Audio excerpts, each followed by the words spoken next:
শত্রুর প্রস্রাব বন্ধের একটা ভয়ঙ্কর নকশা বা কুফুরি নকশা বলতে পারেন। আজকের ভিডিও যেটা দিব সেটা হচ্ছে এই টপিকের। তো পুরো ভিডিওটা শেষ পর্যন্ত দেখেন, না টেনে আমার চ্যানেলটা সাবস্ক্রাইব করবেন, লাইক কমেন্ট শেয়ার করবেন। আর আপনারা যদি আমাদেরকে দিয়ে কোনো ব্যক্তিগত কাজ করাতে চান তাহলে স্ক্রিনে যে নাম্বার আছে সেই নাম্বারে চাইলে ইমো বা হোয়াটসঅ্যাপে কথা বলে বা সরাসরি ফোনে কথা বলে যে কোনো কাজ করাতে পারবেন। বা কারো যদি বই প্রয়োজন হয় জাদুটনা বান ইত্যাদির তাহলে আমাদের থেকে নিতে পারবেন। তো যাই হোক, নকশাটা প্রথমত দেখেন, যেভাবে আমি লিখছি ঠিক ওইভাবেই নকশা লিখবেন। কোনো এক চুল পরিমাণে যদি এদিক সেদিক হয় তাহলে হবে না। আপনার শত্রু যদি আপনাকে অনেক বেশি ক্ষতিগ্রস্ত করে থাকে তখন যদি আপনি আপনার শত্রুকে শাস্তি দিতে চান তবে এটা প্রয়োগ করবেন, অন্যথায় এটা প্রয়োগ করার কোনো অনুমতি আমি কাউকে দিব না। এটার অনুমতির জন্য অবশ্যই আমার সাথে যোগাযোগ করতে হবে, কারণ এই ধরনের বানবিদ্যা কারোর উপর প্রয়োগ করলে শত্রু মারাত্মকভাবে কষ্ট পাবে শারীরিকভাবে। তো এটা আসলে ঠিক না।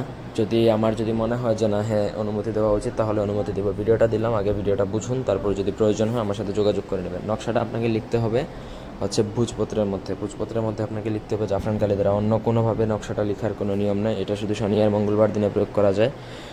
আর নকশাটা ভোজপত্রের মধ্যে আপনাকে জাফরান কালি দ্বারা লিখে নকশার অপর পৃষ্ঠায়, মানে নকশার এই পাশে নকশা থাকবে, অপর পৃষ্ঠায় শত্রুর নাম, সে যদি ছেলে হয় তার বাবার নাম, সে যদি মেয়ে হয় তাহলে তার মায়ের নাম লিখে নকশাটা লেখা কমপ্লিট করতে হবে। অন্য কোনো নিয়ম নেই, আমি যা নিয়ম আছে আমি আপনাকে ভিডিওতে বলে দিচ্ছি, অযথা জিজ্ঞেস করে কোনো লাভ নাই।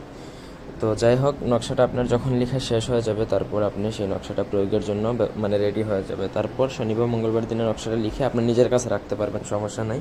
কিন্তু আপনাকে এই নকশাটা আপনার শত্রুকে খাইয়ে দিতে হবে, যে কোনো পানির মধ্যে বা লিকুইড জাতীয় মানে তরল যে কোনো জিনিসের মধ্যে ডুবিয়ে সেটা খাইয়ে দিতে হবে। যখন সে ওই লিকুইড জিনিসটা খাবে তখন ধীরে ধীরে তার প্রস্রাবটা কিন্তু বন্ধ হয়ে যাবে এবং একটা সময় তার তলপেট যেটা, সেই তলপেটটা ফুলতে শুরু করবে এবং সে মারাত্মক কষ্ট পাবে। আর এটা যদি 1 সপ্তাহের মধ্যে যদি কাটানো না হয় তাহলে আপনার শত্রু প্রাণে মারা যেতেও পারে বা প্রাণনাশের রিস্কও থাকে। তো আশা করি বুঝতে পারছেন, অন্যভাবে প্রয়োগ করতে পারবেন না, আমার অনুমতি নিয়ে কাজ করতে হবে। ধন্যবাদ সবাইকে সাথে থাকার জন্য। আল্লাহ হাফিজ।